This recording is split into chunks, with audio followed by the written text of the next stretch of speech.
has good technique, he will be elite. If his technique becomes great, not just good, then he's a Hall of Famer.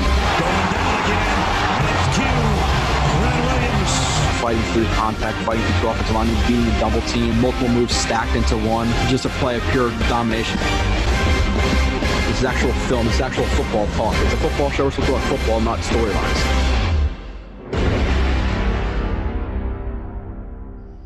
And you are listening to another edition of Blitz. Man, I'm excited to get some new players into that intro. The Jets' second first-round pick and the Jets' first-round pick, number 2 overall pick, which we're going to assume is Zach Wilson, and that is what we're here today to do, break down some Zach Wilson film. I think I did 3 plays of his 2019. Again, this was all the stuff that was available to me about 4 months ago when I did this. Again, we run through this pretty cold, so we're going to really look at these plays together. But 35 plays today. After he is drafted, I'm assuming he will be drafted by the Jets. We will have a show for you on the Friday morning before the second and third round. So if you're excited about Zach Wilson, you want to watch some more film of him, there'll be another 30 plays out after that. And then coming days and weeks or whatever after that, I'll have 2 more shows. We're going to have 4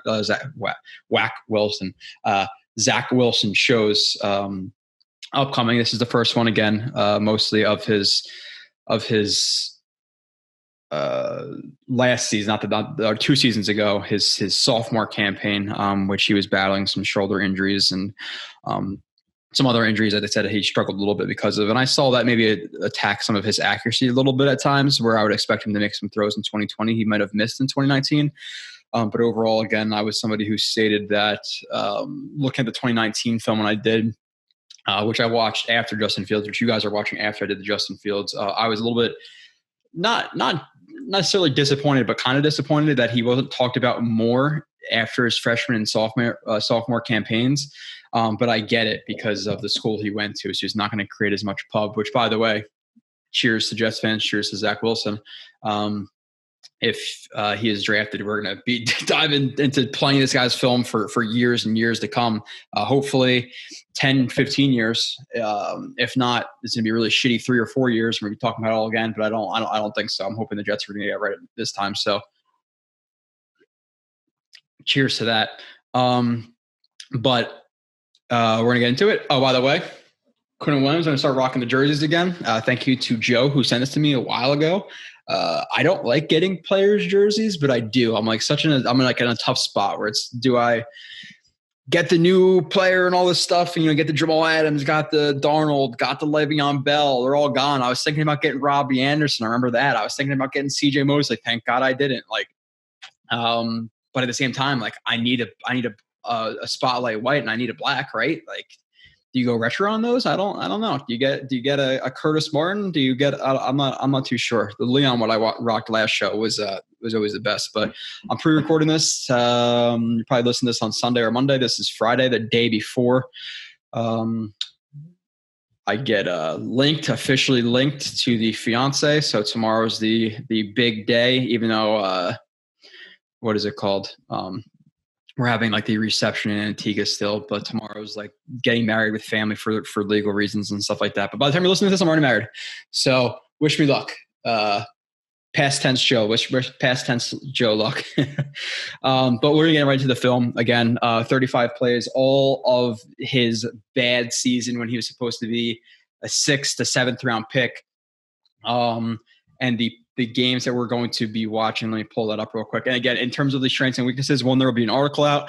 I'll put his 5 major strengths. I'll put his 5 major weaknesses. We'll go over a couple plays of each strength and weakness. And I'll be giving a full list of those strengths and weaknesses. I'll be doing that for a lot of the Jets free agent signings. And maybe on episode 3 or 4, I'll give away strengths and weaknesses. I want to keep you guys engaged. I want to keep you guys here for a reason. So you might get tired out after 3 hours. But if you want those strengths and weaknesses, you're going to have to find it. Maybe I'll just put it in like a random 45-minute mark of one of these shows. You're going to have to stick by it. I'm not going to timestamp it. So that's on you. Let me pull up past this.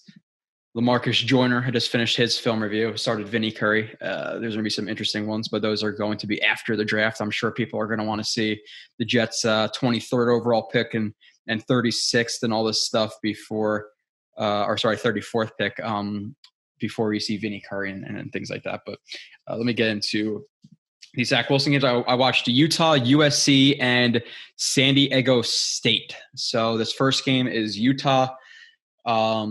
Wilson back shoulder. Hold on. Actually, just let me close a window just to make sure that maybe my computer's running a little bit faster. I had Bluetooth on my computer. Don't want that.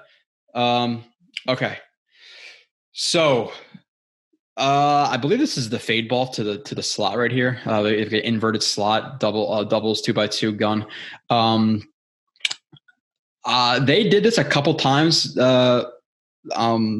BYU. I don't like this now. Again, whether it be like he has like a sight adjust or an option route, or he could take it vertical if he wants to, whatever it may be. I don't like this design, and I saw this multiple times from BYU. So I don't, and typically like they were praised for their offensive schematics and all that stuff, which I agree with.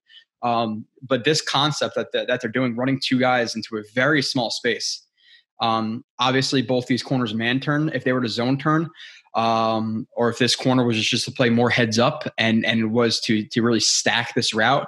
And when he stacked that route, he was to get eyes back inside on Wilson, and you saw him throwing this fade ball, which obviously Wilson's accounting for. It could be an interception. So I don't like this design. There's just you're putting too many defenders in a short area. They're trying to throw the ball, so I don't like it.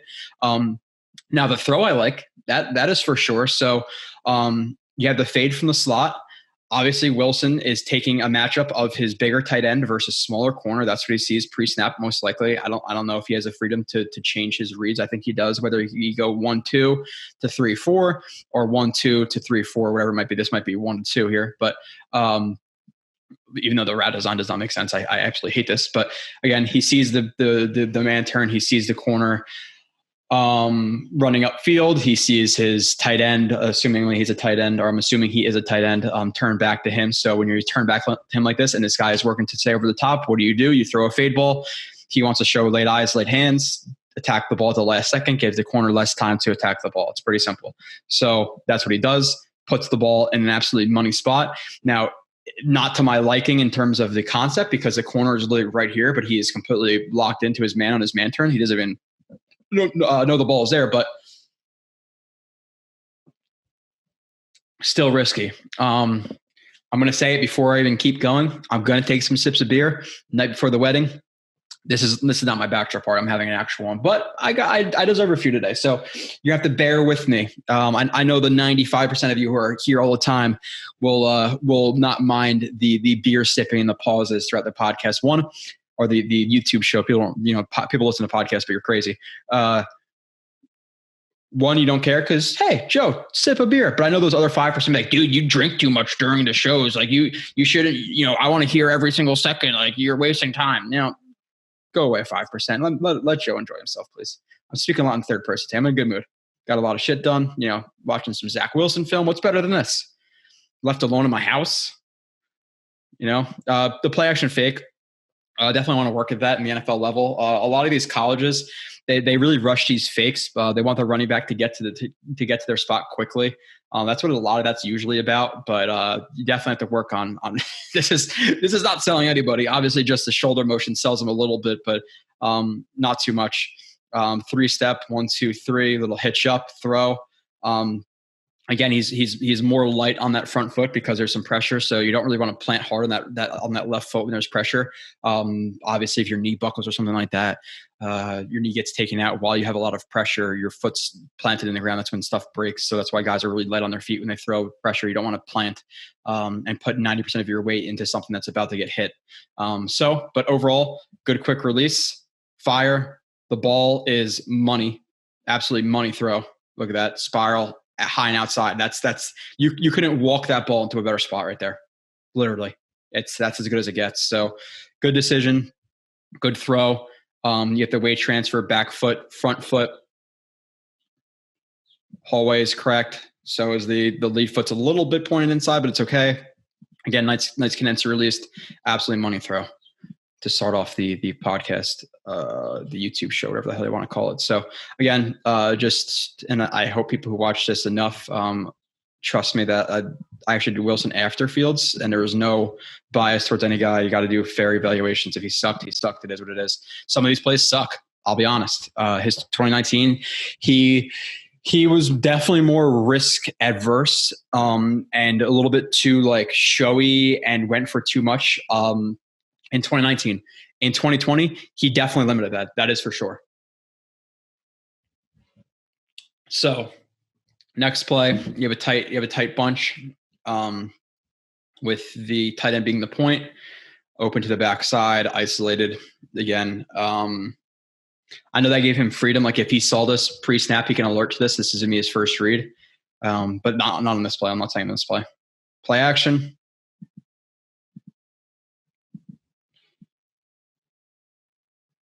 Just have like overs levels right here. Flat 9.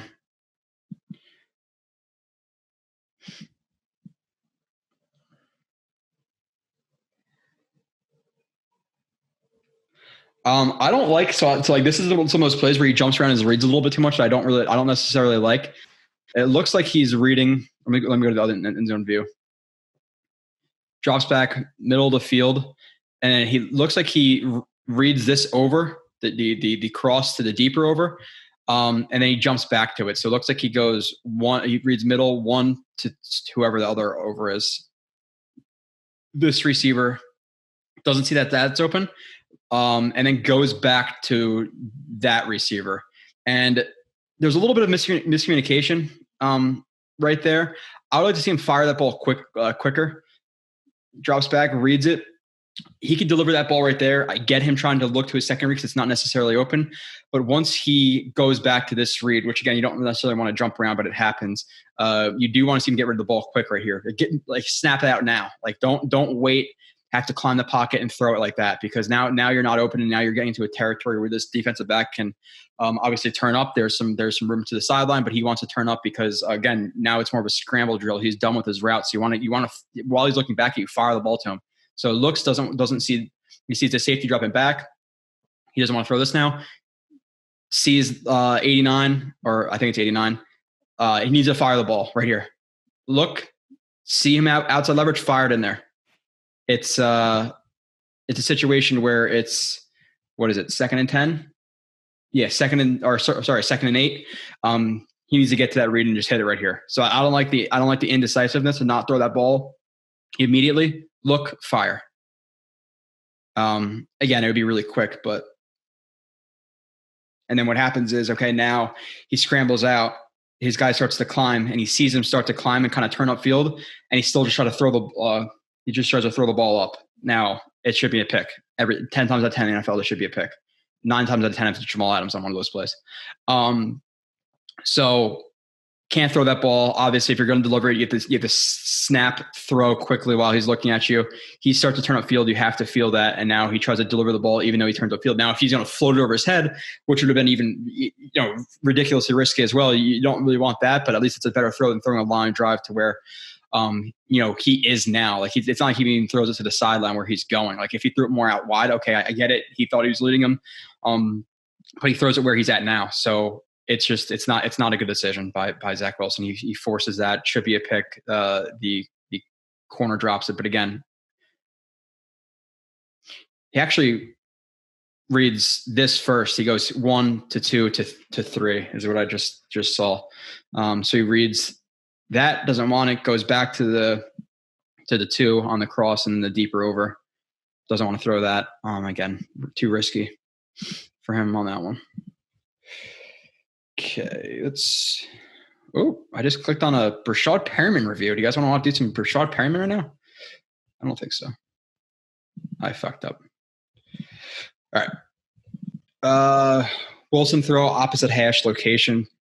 Okay, again, the benefit of these wider hashes with the NFL or with the college systems is the fact that opposite hash throws show a lot of arm strength, a lot of anticipation, a lot of fire on the ball, or lack of ducks. It shows all that stuff. So it is beneficial to people who watch film to see these opposite throw hashes for sure because they're even wider than the NFL. So you really get a good feel from arm strength. So a lot of like mesh sit in this offense with wheels. So sometimes you'll read 1 to 2 to 3 to sit.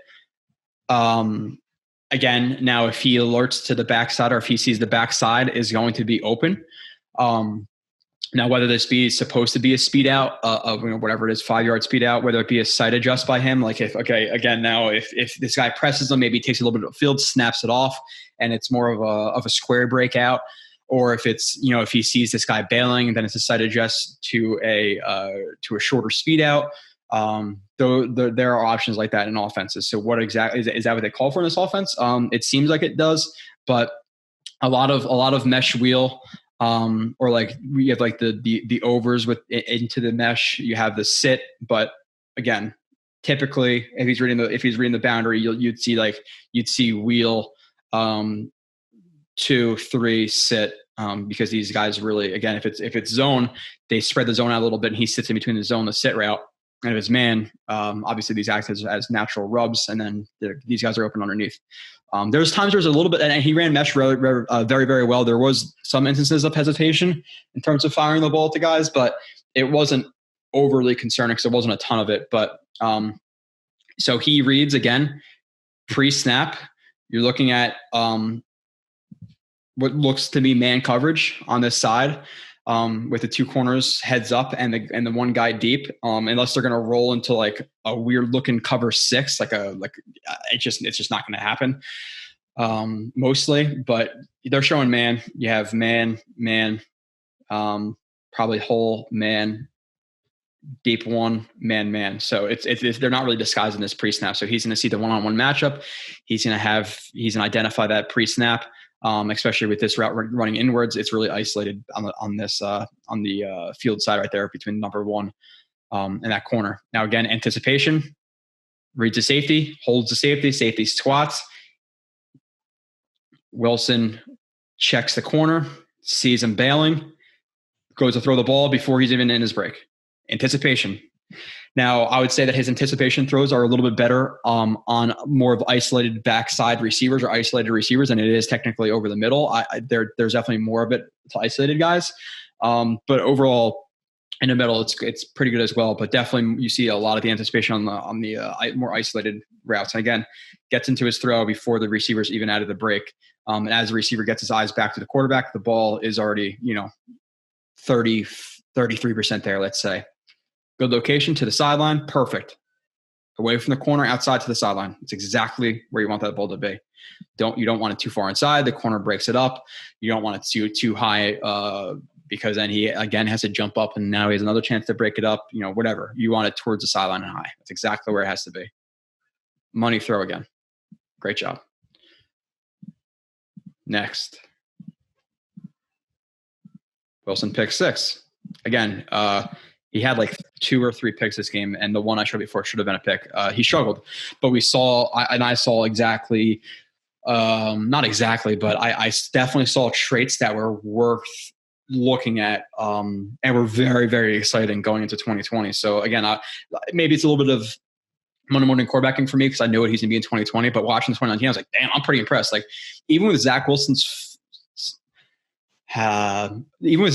faults in 2019, I was still more like excited about his traits and like what he could be almost more than Fields, because a lot of the Fields stuff I showed yesterday was a lot of like really open receivers. Like again, I like Fields, but I definitely like Wilson more. That's just me. And there's guys who are different. There's guys who I respect who have Fields more. It's just it's preference, but I definitely like Wilson more. And 2019 was impressive to me, even though some of it was a little bit more flawed than 2020. I understand he had some surgeries. He had his shoulder surgery, all that stuff.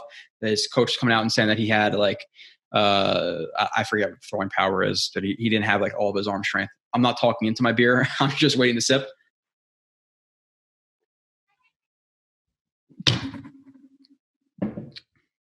I lied. That wasn't a sip. Okay. Play action. You just have a divide.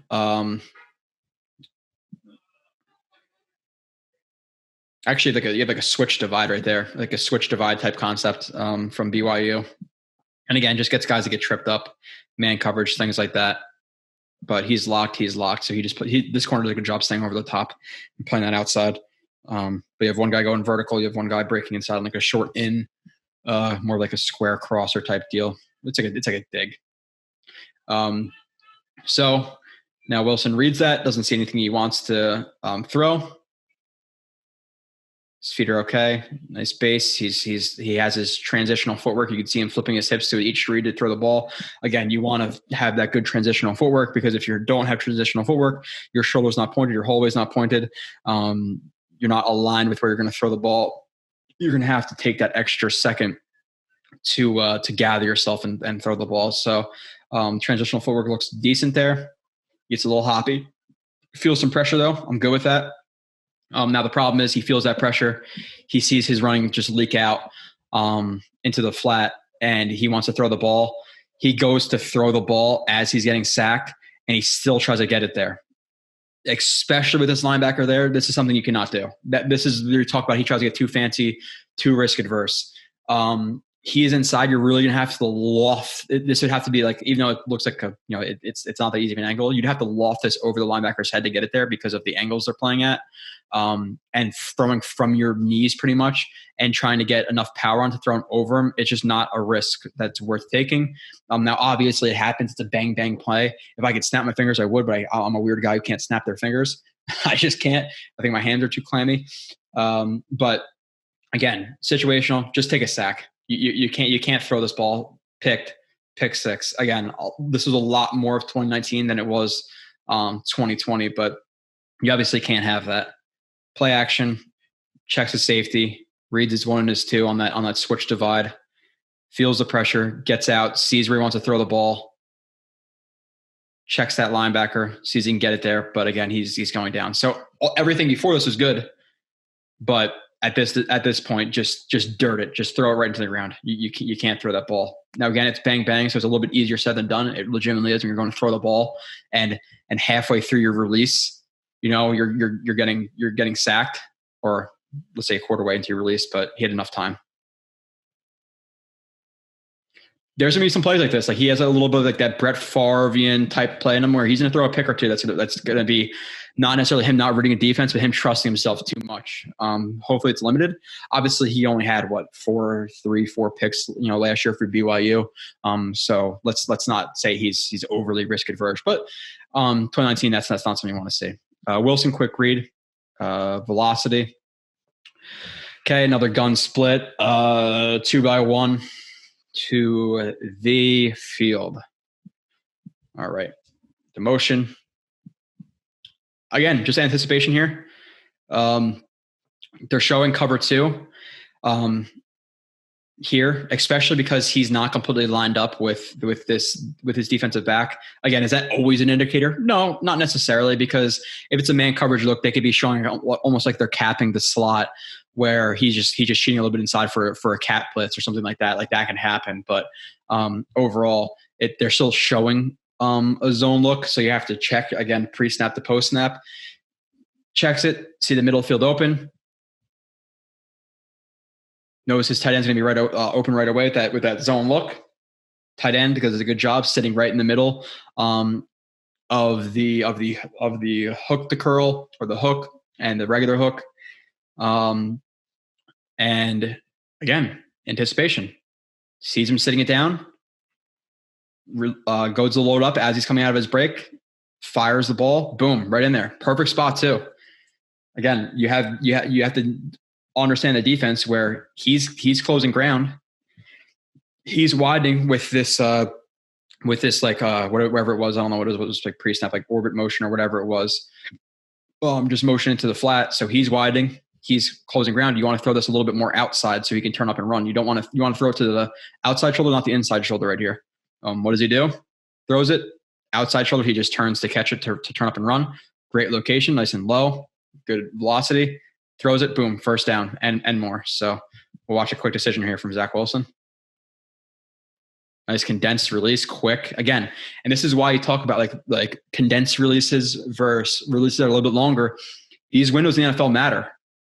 Like that extra half a second in the NFL, maybe this linebacker doesn't get there, but maybe if it's, a Milano or whoever else in the division. Dante had Tyrus on slow, but still, those guys get there. So when I'm talking about the quick release of Wilson and the little bit quicker decision making of Wilson versus Fields, it was a big difference maker for me, or at least one of the key difference makers for me.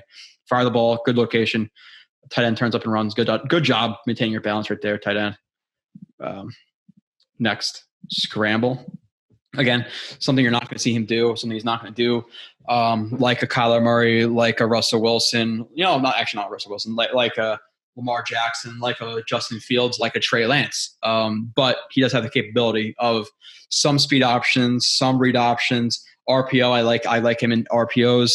You don't want to see it a lot, but he does have the capability. Like he's not Peyton Manning. He's also not Lamar Jackson, but he's somewhere like that, and I don't find this comparison really good, but like in terms of like mobility, like that Baker Mayfield like type, like, okay, he can get it done, but at the same time, he's not like Josh Allen either.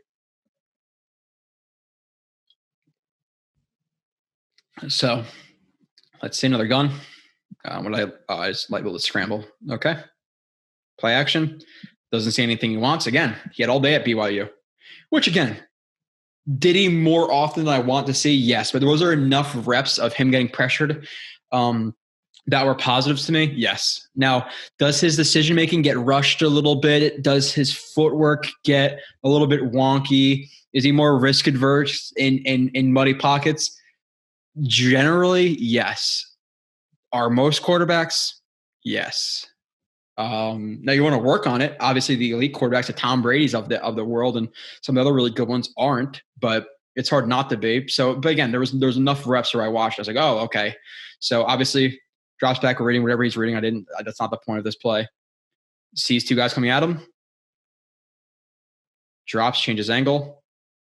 Pulls the ball away. Got to be careful right there. You'd ideally like to see two arms on that, even though I know he's using it as a stiff arm, but a lot of these NFL guys will see that and smack that ball out. So I want to see the two hands on the ball right there. You take the sack, you take the sack. But you see either one, you see hands either slap on that ball, slap on the wrist, slap on the elbow, the ball comes out, or guys grab you by the waist and they spin you around and your momentum flings that ball out of there. So you got to be a little bit careful with that. I like to see his two hands on the ball, gets out to the right. Doesn't see anything he wants to throw. Points downfield. I don't know if that's either a guy down there or if he's just faking out the defense. Sees the defense's angle. Again, near shoulder, near hip. This guy's taking that angle way too high. Zach Wilson notices that. Ooh, little jump cut back inside. Puts on the brakes. Working off his instep. There you go. Get inside.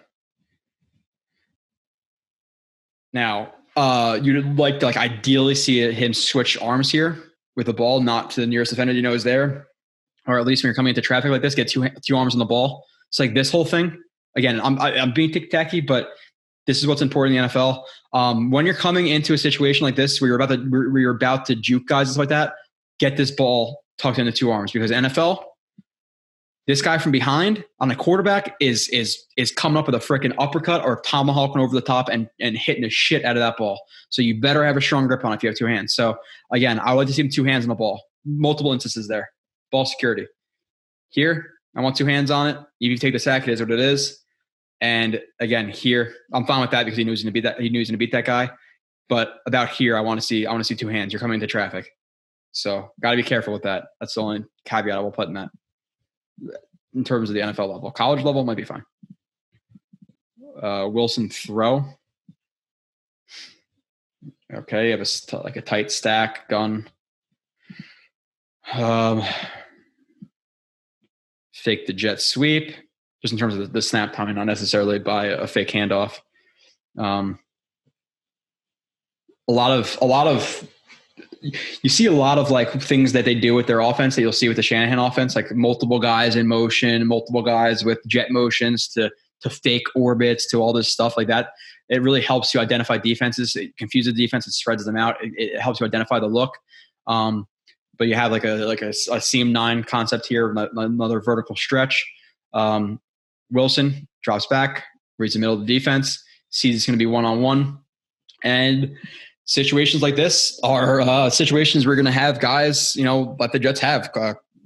I'm not gonna say Cole. Cole's not a great contested guy. I think he's good. He's a little bit maybe overrated, but he's good in terms of like just generally at contested balls. I'm not saying he's overrated, Cole, in terms of being a receiver. I actually like him. He's a really good number 4, but you're throwing balls like this. You're hoping it's to a guy like obviously a Davis or a Mims. I would trust Mims even more than Davis. Maybe it's Lawrence Cager. You never know. Maybe it's a guy in the mid rounds. Everybody in the mid rounds this year seems to be 5'10", 188, and is a shifty slot guy who could play some running back, which is great for the Jets offense because that's what they need.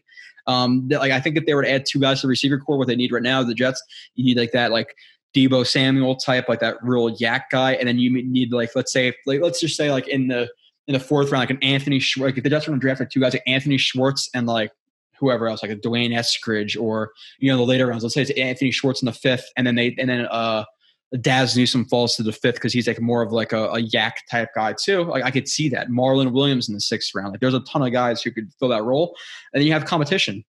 You have your top 4. Let's say you bring in, let's just say inevitably 1 guy in that receiver room. Now you have Vincent Smith, Jeff Smith, Braxton Berrios, that guy all competing for 1 job, and that's keeping 6 receivers. Some teams only keep 5. I'm assuming the Jets will keep 6. Sorry to get to that little thing, but I'm assuming it's Jets fans watching this, unless something crazy happens on draft day. And I'm talking to Niners fans right now, but I don't think so.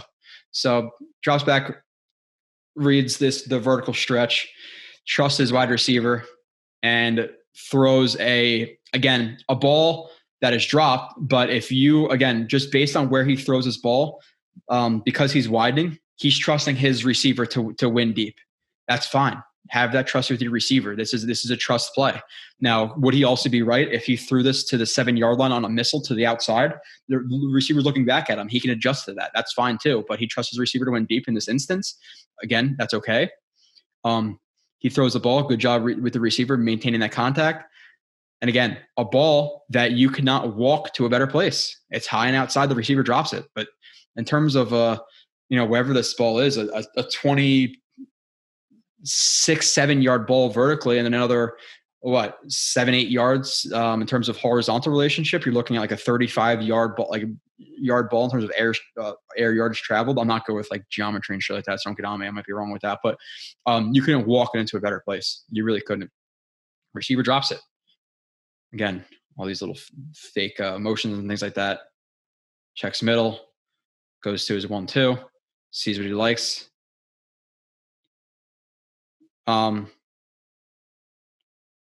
Now with throw motion, again, nice and condensed, tight front elbow, end square to the target, nice follow through, nice bounce from the shoulders, nice midline. I don't know if it's on this rep, but it looks like it might be a little bit. I'll show him some other reps. Again, he tends to not necessarily step through his throws and kind of come over his lead foot. He tends to rotate inside a little bit, and he puts a little bit of pressure and unbalance on his lead foot, which can lead to a little bit of just unbalanced throws that you don't necessarily want. So I think they're going to work on his mechanics a little bit. But overall, again, spiral money. Like in NFL, you don't catch that, that's your problem. That's a great ball. Fantastic. Couldn't walk into a better spot. And this is all 2019. Like there's just some good, some bad, but like there's enough good here. You're like, oh wow, okay. Now we go to a bad ball. 2x2 empty, inverted slot, standard slot. Play action. Reads the middle of the field. And again, another situation. I don't know why they run this. I don't know what the options are. For the rest of this monster Blewett's Blitz film breakdown on your boy, Zach Wilson, click the link in the description below and become a subscriber for free today.